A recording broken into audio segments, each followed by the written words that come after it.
Vehicle ownership in the United States is ending. Not the kind of ending that arrives with a Supreme Court ruling or a federal press conference. The kind that arrives quietly, one model year at a time, one diagnostic port at a time, one subscription bundle at a time. The person who buys a new truck or a new car in 2026 is buying something fundamentally different from what their father bought.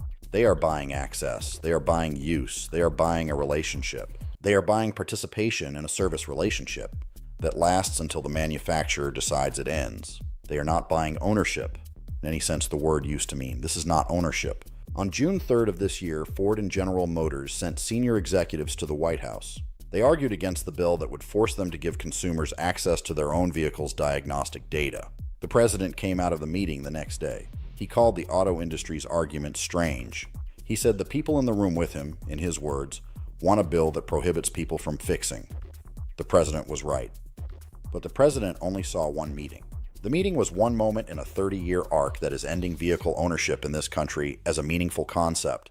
This video is about that arc. Talk to any mechanic over 50 years old, independent shop owner, trade school instructor, diesel tech, heavy line technician, body and frame guy. Ask any of them what they have watched happen to their trade over the last 15 years. You will hear some version of the same answer. The cars came in sealed. The diagnostic codes stopped being codes and started being passwords. The customers stopped being customers and started being subscribers. The work moved out of the independent shop and into the dealer service bay. The trade is dying. The mechanics know it. They have been telling their customers it is dying. The customers have been listening.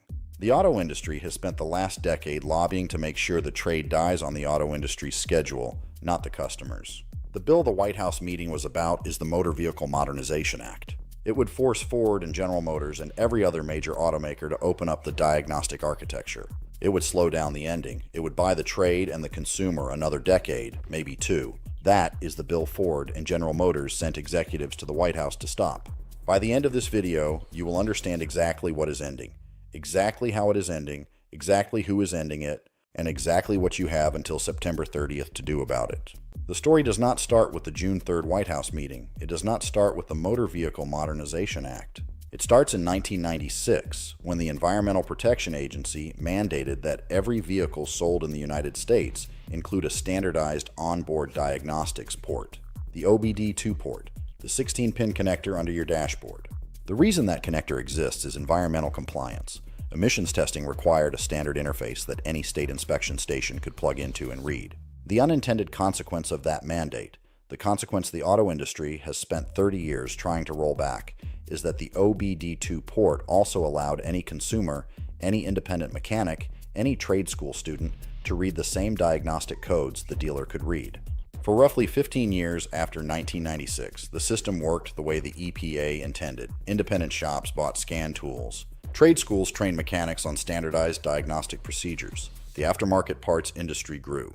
The cost of vehicle ownership stayed manageable because consumers could choose between dealer service and independent service, and the competitive pressure kept dealer pricing honest. This was the golden era of consumer vehicle ownership. It lasted roughly from 1996 to 2010. Anyone who bought a vehicle during that window bought something they could meaningfully service for the lifetime of the vehicle.